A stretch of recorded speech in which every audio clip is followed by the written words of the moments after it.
बात अमेरिका और कोलंबिया के बीच बढ़ते तनाव की। विवाद की शुरुआत तब होती है जब कोलंबिया के राष्ट्रपति गुस्तावो पेट्रो ने अमेरिकी डिपोर्टेशन फ्लाइट्स को अपने देश में लैंड होने की इजाजत देने से साफ इनकार कर दिया।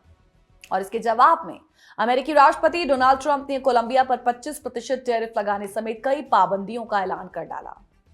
ट्रंप ने चेतावनी दी कि यह शुल्क बढ़कर 50% तक किया जा सकता है। दूसरी ओर पेट्रो ने पलटवार करते हुए अमेरिकी प्रोडक्ट्स पर 25% टैरिफ लगाने का ऐलान कर दिया।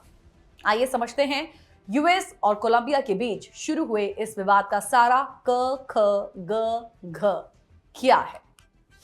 दरअसल डोनाल्ड ट्रंप ने कोलंबिया उत्पादों पर 25% शुल्क लगाने के साथ कई दूसरी पाबंदियां लागू करने की धमकी दे डाली।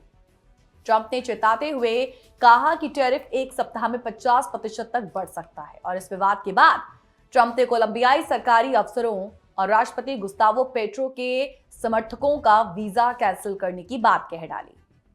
ट्रंप ने अपने social media platform truth social पर यह लिखा कि ये तो बस शुरुआत है, हम कोलंबिया सरकार को उनके कानूनी दायित्वों से भागने नहीं देंगे।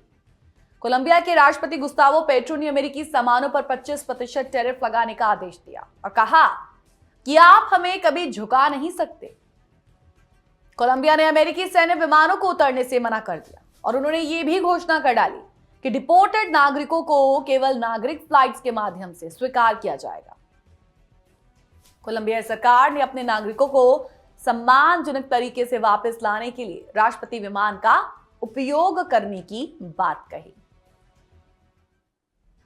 अब क्या हुआ कि माइग्रेशन नीति पर ही ट्रंप और पेट्रो में टकराव जैसी स्थिति देखी गई। हालांकि इसके बाद दोनों के बीच में एक सुधारात्मक कदम उठाए गए हैं, लेकिन यह टकराव किस तरीके का था जरा उसे भी समझें। दरअसल डोनाल्ड ट्रंप ने अवैध प्रवासियों को लेकर कड़ा रुख अपनाया। ट्रंप माइग्रेशन पॉलिसी में बड़ा बदलाव कर रहे हैं और अवैध ढंग से अमेरिका में रह रहे दूसरे देशों के नागरिकों को डिपोर्ट किया जा रहा है। बस वही बात पेट्रो को नागवार गुजर गई और उनका कहना रहा कि ट्रंप ह्यूमन राइट्स का उल्लंघन कर रहे हैं। और कोलंबिया ने यह सुनिश्चित करने के लिए विशेष प्रोटोकॉल तैयार किए हैं कि डिपोर्टेड नागरिकों के साथ गरिमापूर्ण बिहेवियर हो।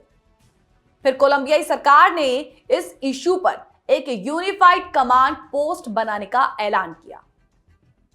अमेरिका और कोलंबिया के बीच इस टैरिफ विवाद पर लैटिन अमेरिका के अन्य देशों ने नाराजगी जाहिर की।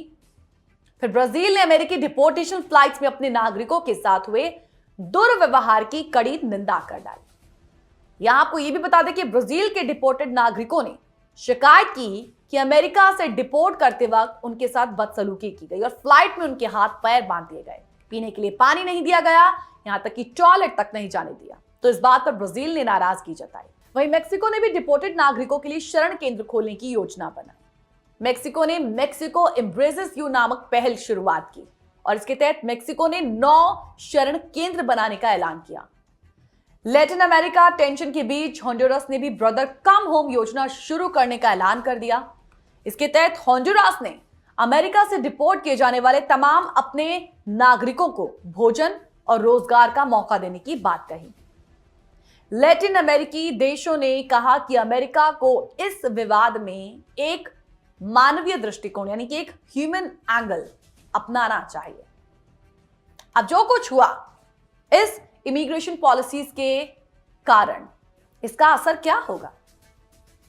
अमेरिका और कोलंबिया के बीच ये विवाद ट्रेड, डिप्लोमेसी और क्षेत्रीय सहयोग पर गहरा प्रभाव डाल सकता है, क्योंकि एक्सपर्ट्स का मानना है कि दोनों देशों के बीच टैरिफ बढ़ने से व्यापारिक संबंध और अधिक खराब होंगे। कोलंबियाई प्रोडक्ट्स पर शुल्क बढ़ने से देश की इकोनॉमी पर असर पड़ेगा और जबकि अमेरिकी कंपनियों को भी कोलंबियाई बाजार में दिक्कतों का सामना करना पड़ सकता है। और अदर देन दैट लैटिन अमेरिकी देशों में अमेरिका के प्रति नेगेटिव फीलिंग्स बढ़ सकती हैं, जिससे क्षेत्रीय तनाव बढ़ सकता है। और अगर यह विवाद लंबा खिंचेगा तो कहीं ना कहीं वैश्विक व्यापार पर भी इसका असर देखने को मिलेगा। यहां एक बात माननी होगी कि यह फैसला अंतर्राष्ट्रीय कानूनों का उल्लंघन है और इससे सुरक्षा मुद्दे गंभीर रूप से प्रभावित हो सकते हैं। कहीं ना कहीं अमेरिका ने तो क्लियर किया कि यह कदम तो सिर्फ शुरुआत है। अगर कोलंबियाई सरकार अपने कानूनी दायित्वों का पालन करने में असफल रहती है तो और भी कड़े उपाय लागू किए जा सकते हैं। कहीं ना कहीं यह संकेत दिखाया गया है यूएस की तरफ से कि कोलंबिया के साथ व्यापारिक और कूटनीतिक संबंधों पर भी पुनः विचार किया जा सकता है।